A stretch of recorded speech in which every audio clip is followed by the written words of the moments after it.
Nossa meditação de hoje, com o tema A transformação que o Evangelho produz no ser humano. A transformação que o Evangelho produz no ser humano. Você nasceu num lar cristão ou não? Quantos nasceram num lar cristão aqui? Vem na igreja desde pequenininho. Legal. Um grupo grande de pessoas, assim como eu, nasceu num lar cristão. Por que eu pergunto isso?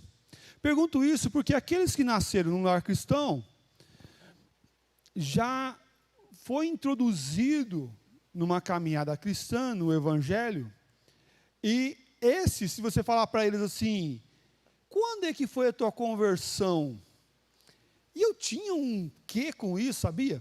Porque eu ficava assim pensando, assim, tá, mas não sei, eu estou pensando aqui, vocês falam desse encontro com o Senhor Jesus, essa entrega do coração ao Senhor Jesus, eu sei de momentos que foram marcantes na minha vida, e que eu até meio que ligava esses pontos, esses momentos da minha história, como um momento da minha conversão.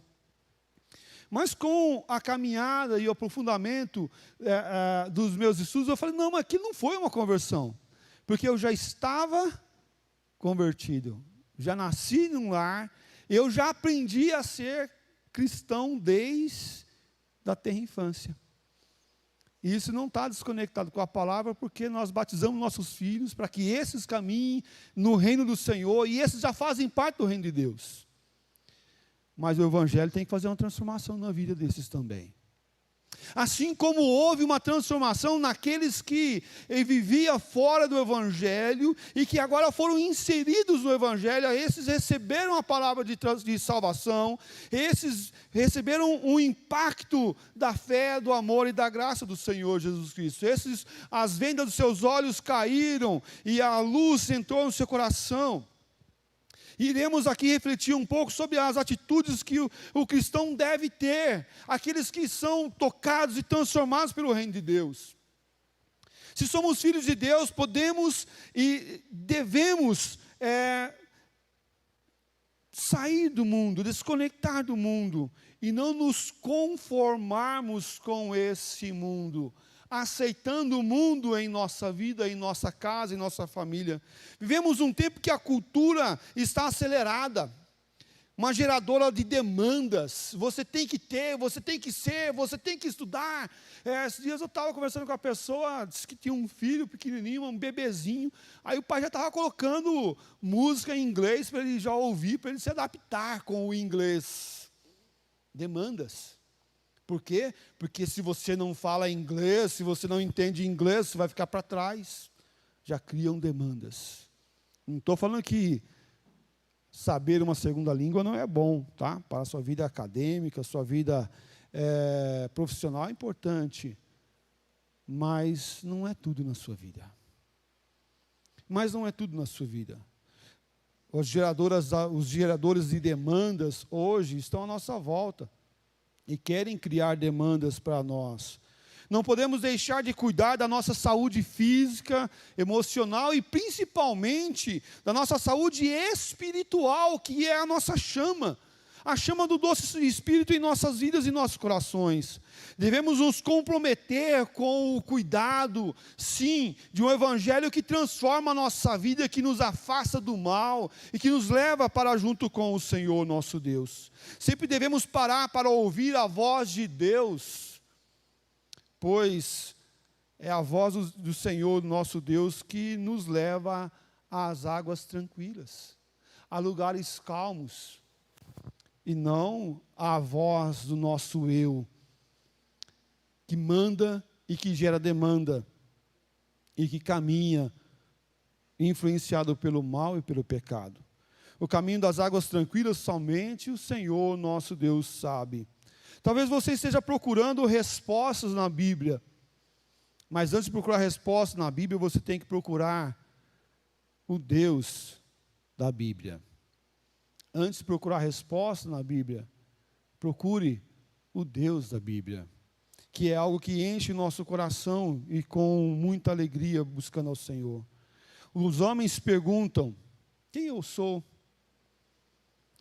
Mas deveríamos perguntar se Deus se agrada do que eu sou, do que eu me tornei.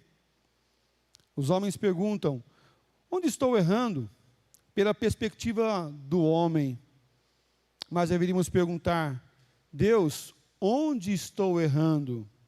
Me corrija, Senhor. Com o coração quebrantado, buscando ao Senhor. Os homens perguntam, sempre eu erro por causa do outro. Mas deveríamos transitar e falar, sempre eu erro, porque não estava em conexão completa com o Senhor. A maioria dos problemas do ser humano está ligado a duas distorções. A primeira, a autoestima, fraca, frágil e corrompida, com muitas direções. A segunda é sobre o evangelho, o evangelho do eu. Uma vida centrada em si mesmo, é o que nós chamamos de ensimesmar, voltado para si. Eu quero ser feliz, eu tenho que cuidar dos meus interesses. Mas qual que é a solução para tudo isso? O que esse evangelho causa na vida e no coração das pessoas? O que esse evangelho quer impactar o teu coração e a vida e a tua vida? Será que para isso você precisa de uma nova religião? Uma alimentação equilibrada, os cristais? Será que para isso você precisa de um livro de autoajuda? Eu vou lá na livraria, se você pegar a seção do livro de autoajuda, são muitas opções. Inclusive, autoajuda cristãos ainda, evangélicos, né? Será que eu preciso de um coach? Alguém que vai fazer uma análise da minha vida, de quem eu sou e quais são as perspectivas para a minha vida e para a minha caminhada? Ou alguns procuram até um guru espiritual. Alguém que vai fazer uma oração forte, e que vai fazer uma revelação, e que vai desnudar todas as coisas que estão trancadas na minha vida. Não é isso. A transformação que o Evangelho produz no ser humano. Veja lá Gênesis capítulo 1, versículo 27. Criou Deus, pois, o homem à sua imagem, a imagem de Deus o criou. Homem e mulher os criou. Fomos criados à imagem e à semelhança de Deus. O texto deixa claro sobre isso. Criou Deus, pois, o homem à sua imagem e à sua semelhança. Então podemos dizer que o ser humano foi criado para representar Deus nessa terra.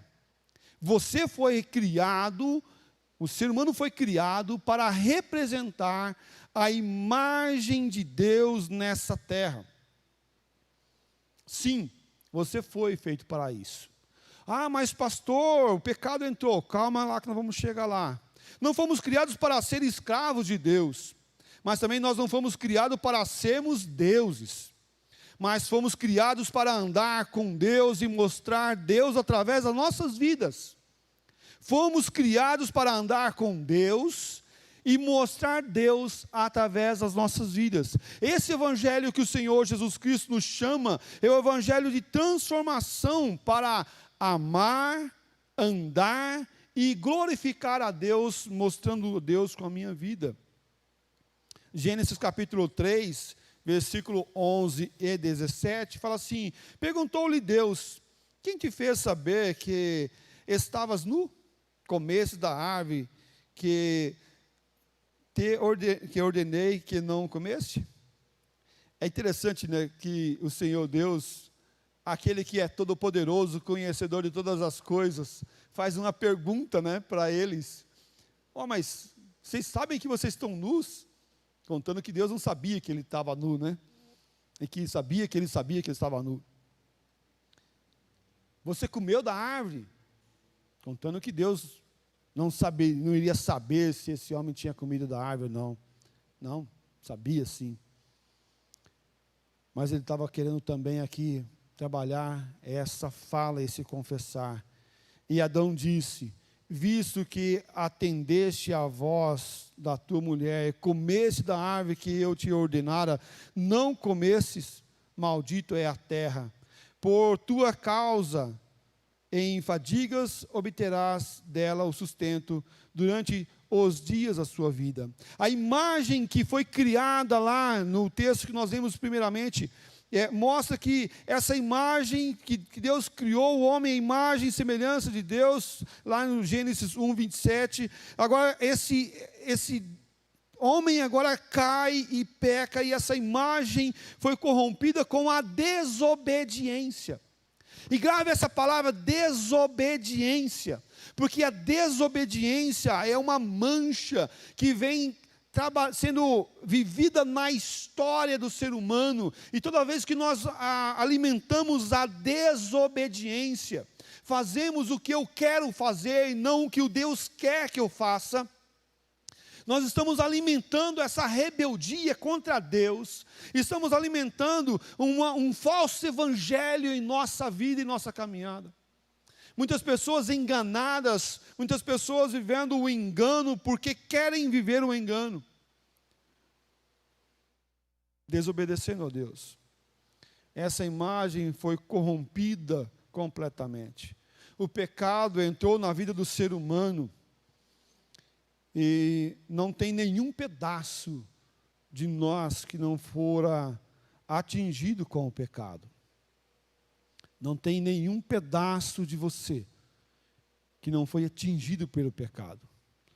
Pelo contrário, o pecado entra e contamina o homem por seu todo. Desde a menor criança, o bebê no ventre da sua mãe, ele já é pecador, porque herda o pecado de Adão que vem até nós. A transformação que o Evangelho produz no ser humano nos faz servos obedientes. Nos faz servos obedientes. Devemos olhar que esse homem é chamado para ser um servo, não apenas um servo, mas um servo que agora obedece. Esse servo tem uma luta consigo mesmo, a vontade do seu Senhor, mas também tem a vontade de si mesmo, e que ele vai lutar consigo para fazer a vontade do Senhor. Mas se você é um servo do Senhor Jesus Cristo, você tem que lutar para fazer a vontade do Senhor e não a sua vontade. Por quê? Porque nós somos chamados para satisfazer aquele que nos arregimentou. Lucas capítulo 18, versículo 9 a 14, fala assim: propôs também essa parábola a alguns que confiavam em si mesmo, por se considerarem justos e desprezarem os outros. A igreja.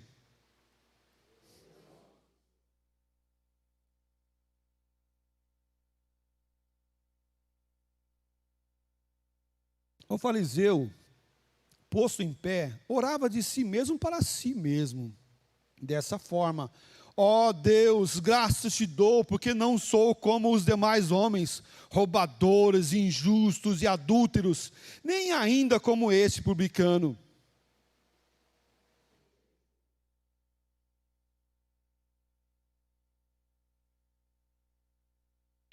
O publicano, estando em pé, longe, não ousava nem ainda levantar os olhos ao céu, mas batia no peito, dizendo: ó Deus, sê propício a mim, pecador.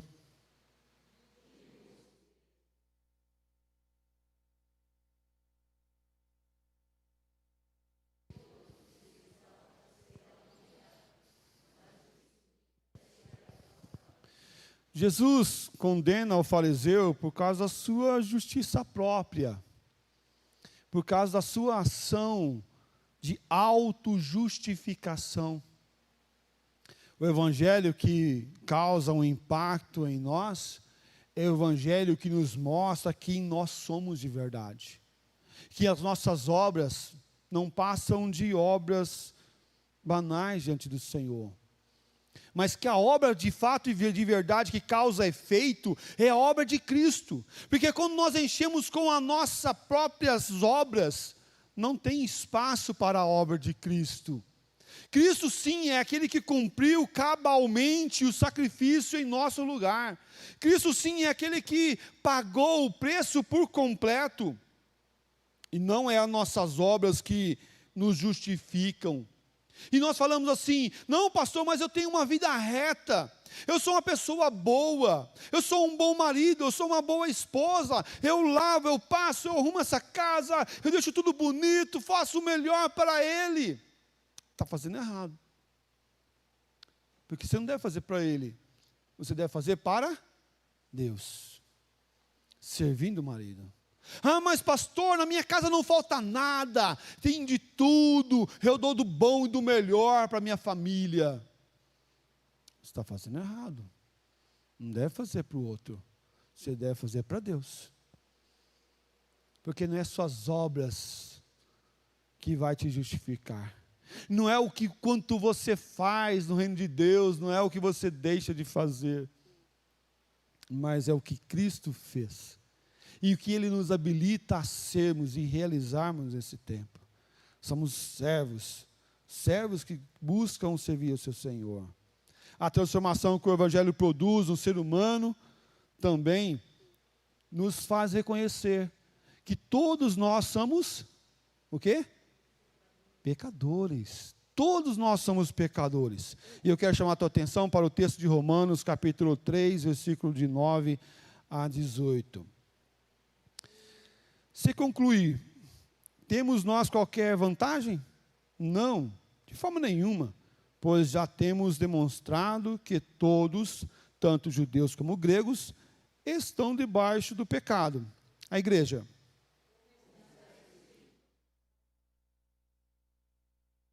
Não há quem entenda, não há quem busque a Deus.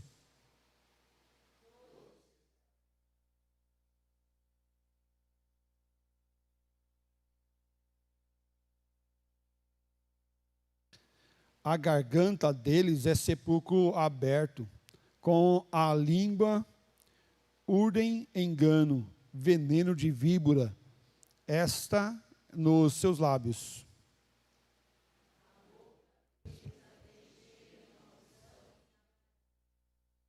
São os pés velozes para derramar sangue.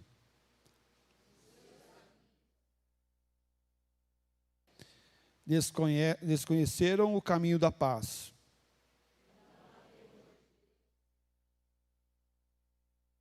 É interessante que o texto ele fala como iniciando, concluindo.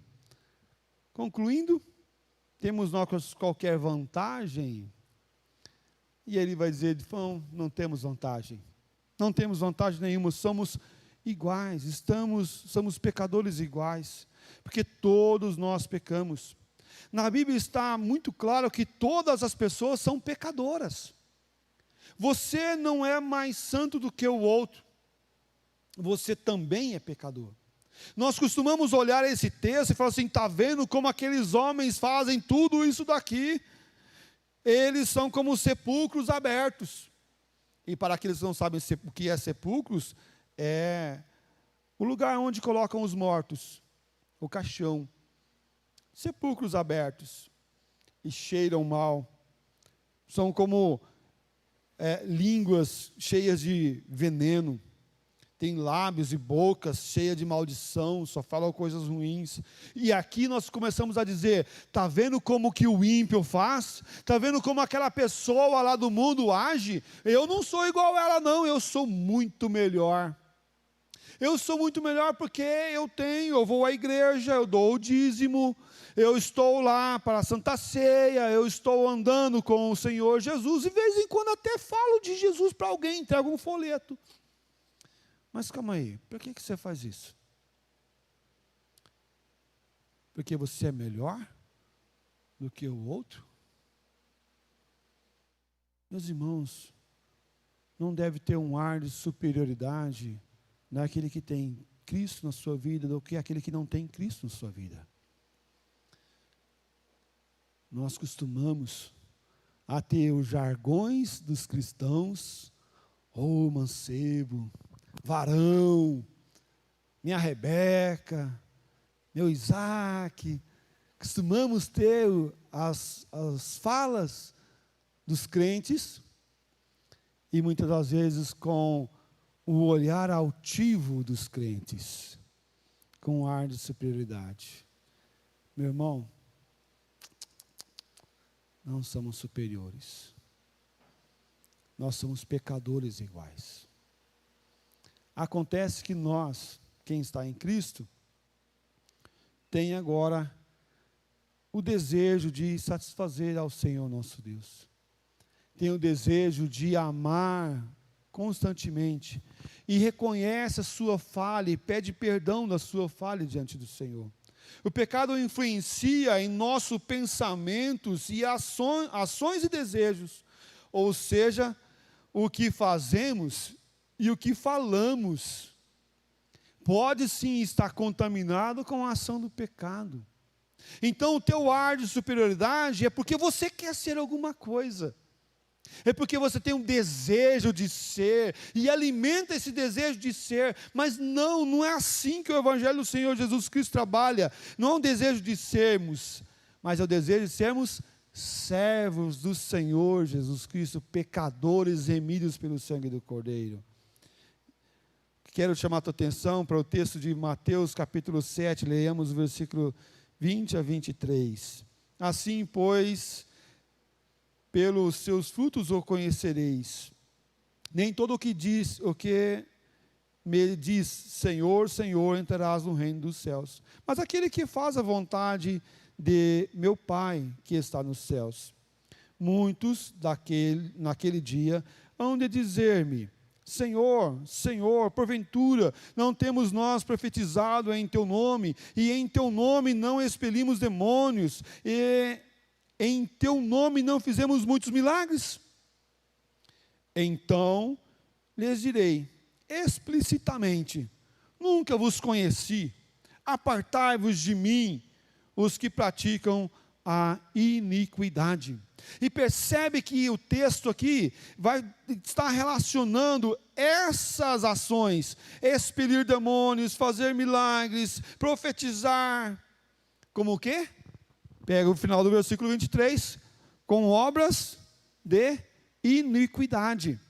Os que praticam a iniquidade, ele está relacionando ao quê? Ao expelir demônios, ao fazer milagres, ao profetizar. Por quê? Porque fazem para se aparecer.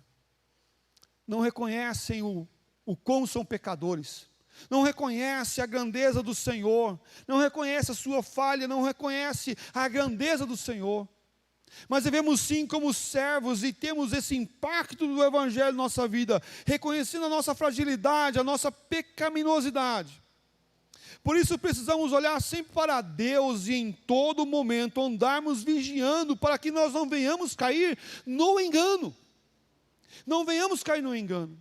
Por que você está fazendo o que você faz? Por que você está vindo à igreja? Já vi algumas pessoas falando assim: eu vou na igreja buscar minha bênção, pastor. É mesmo? Tem uma bênção lá? A bênção lá que você vai encontrar, em nome do Senhor Jesus, é se converter. Porque nós somos chamados para um serviço ao Senhor. Um culto não de buscar, mas um culto de sermos uma bênção na vida do outro. Um culto de levar a palavra, de amar a Deus a palavra e de prestar um serviço ao Senhor Deus Todo-Poderoso. Por isso precisamos olhar para Deus, olhando firmemente para o alvo, que é o nosso Senhor Deus.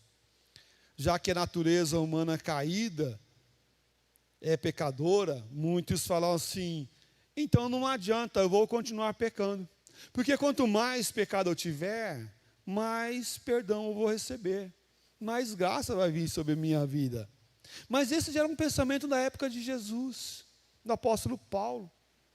E ele fala assim, não é assim que funcionam as coisas. Não é desse jeito. Porque quem está em Cristo tem o desejo de agradar a Deus. E amando a Deus, quer viver no Senhor. Este é um engano que muitas pessoas têm caído em nosso tempo. Não vivendo a plenitude do Evangelho, mas vivendo um Evangelho pequeno, fraco, e de regras e apenas de ornamento, mas não de mudar o ser por completo. Não mudar de dentro para fora. Não é apenas mudar de atitude, mas é mudar o coração, para que as atitudes sejam transformadas de forma natural, de dentro para fora. Se você falar para a tua filha, pequenininha, não bata a porta do carro, não bata a porta do carro, não bata a porta do carro, com certeza ela não vai entender, porque não pode bater a porta do carro. Você chamar ela do lado e falar assim, olha, está vendo essa borracha aqui? Você fica batendo a porta do carro muito forte, a borracha vai estragar. A outra porta vai abrir, quando bater aqui, aquela vai abrir também. Coisas semelhantes a essas. E vai estragar, você vai estragar essa peça, aquela peça. Ela entendeu. É a muda de comportamento pelo entendimento. De dentro para fora. Meus amados, a transformação que o Evangelho produz deve sim, em terceiro lugar, Jesus nos transforma. É Jesus que nos transforma. Mostra Jesus o transformador de seres humanos. Aqueles que não tinham jeito, aqueles pecadores que nem eu e você, apesar de nascermos no reino do Senhor Jesus Cristo, e muitas das vezes esses são os mais difíceis de convencimento do erro. Porque um senso de autojustiça vem no nosso coração e fala assim, não, eu nasci no Evangelho, imagina, imagina, sou a 4ª geração de presbiteriano, que isso, né? Você conhece José Manuel da Conceição, primeiro pastor brasileiro, estava no batizado do meu tataravô. Imagina que eu vou ser pecador desse jeito. Quem precisa de Jesus é o outro. E nós costumamos olhar dessa forma para o outro pecador.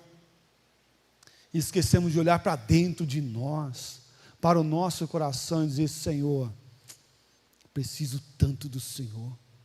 Preciso tanto da sua ação, da tua intervenção no meu coração, me confrontando com os meus pecados e não me deixando conformar com as coisas que estão à minha volta. Meus amados, necessitamos sim da graça e do amor do Senhor Jesus Cristo.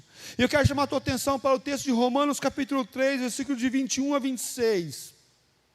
Fala assim, mas agora sem lei, se manifestou a justiça de Deus, testemunhada pela lei e pelos profetas. A igreja.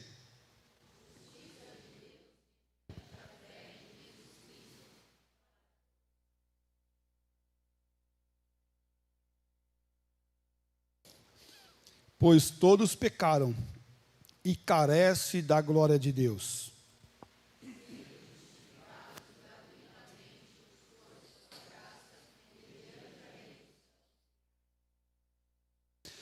A quem Deus propôs no seu sangue como propiciação mediante a fé, para manifestar a sua justiça, por ter Deus, na sua tolerância, deixado impunes os pecados anteriormente cometidos.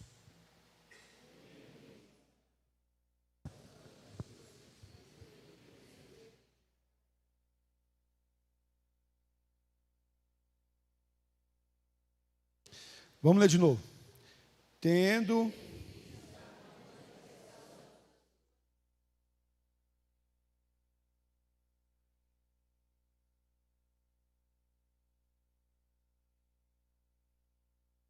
daquele que tem fé em Jesus. Esse Jesus é o quê? É o seu justificador. Que maravilha. Você tem um Deus que vem até você, que te ama, que te salva e que te elegeu antes da fundação do mundo e que agora se aproxima de você nesse dia, nesse tempo, para dizer a você que a tua justificação não está nas suas obras, mas está na obra de Cristo, porque Ele perdoa os nossos pecados, Ele nos aproxima. Jesus nos transforma. Aquele que roubava, não rouba mais. Aquele que matava, não mata mais. Aquele que não reconhecia os seus pecados, agora reconhecem, sabem quais são. Aquele que tinha ódio no coração, deixa o ódio, deixa vir o amor.